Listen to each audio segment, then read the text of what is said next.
चाहे दुख सहते सहते दुख मेरा साथी बन गया है, इसलिए मुझे अब दुख से परेशानी नहीं रहती। और कष्ट बढ़ता है तो मुझे और सुख मिलता है। जाना है, शरीर को छूटना है, मैं शरीर नहीं हूं, ये नाशवान है। महाराज जी, मेरा प्रश्न है कि जब आपने संन्यास लिया और घर रिश्ते नाते त्याग दिए तो शुरू के कुछ महीनों में आपको अत्यंत प्रतिकूलता का सामना करना पड़ा होगा। पहले दिन हमारे विश्वास को भगवान शंकर ने पुष्ट किया। जब मैं 13 वर्ष का शरीर था तो शाम के माताजी से केवल बताया, पिताजी से तो हिम्मत नहीं थी क्योंकि बहुत कठोर स्वभाव के थे। कहा कि माताजी हम कल बाबा जी बन जाएंगे। उन्होंने विनोद समझा और हमारी बात बन गई, क्योंकि उन्होंने विनोद समझा। अगर सीरियस समझती तो रो देती या कुछ हमको आदेश करती, और उन्होंने विनोद समझा तो ध्यान ही नहीं दिया। भगवान ने हमारी बात बना दी। सब सो रहे थे, उठे, पिताजी को मानसिक प्रणाम किया, सैया पर थे, माताजी को प्रणाम किया, भाई बहनों को हाथ जोड़ा, और एक छोटी सी गीता, और एक ब्राह्मण कुल में जन्मे थे इसलिए चटाई, और वो एक लोटा, गृहस्थी वेश में ही भागे।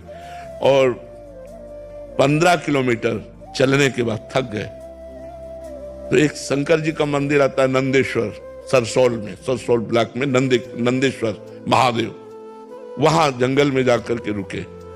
अब जब 12 बजे भूख लगी, क्योंकि सुबह से कुछ ना कुछ घर में मिल जाता था, अब सुबह तो मिला नहीं, चलते चले आए। अब दोपहर के 12 बज गए, भूख लगी, तो पहली बार हमारे मन में प्रश्न उठा कि कैसे जीवन निर्वाह होगा, जीवन निर्वाह कैसे होगा, कहां रहेंगे, कहां जाओगे।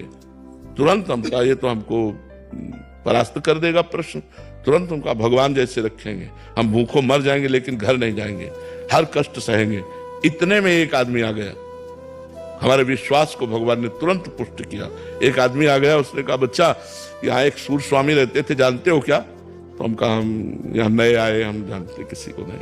तो कमंडल खुला और 1 लीटर दही होगा, मीठा दही।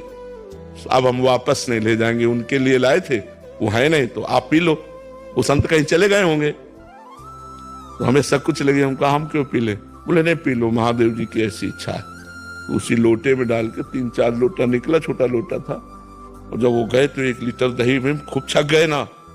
बस जो ही गए से शंकर जी के ऐसे पिंडी को पकड़ के खूब रोए कि हमें विश्वास हो गया कि हमारे जीवन का आप पार करेंगे, आप स्वीकार करें। बस वो दिन क्या दिन, कभी घर नहीं याद आया, कभी घर नहीं गए, कभी परिवार से एक रोटी नहीं खाई आज तक।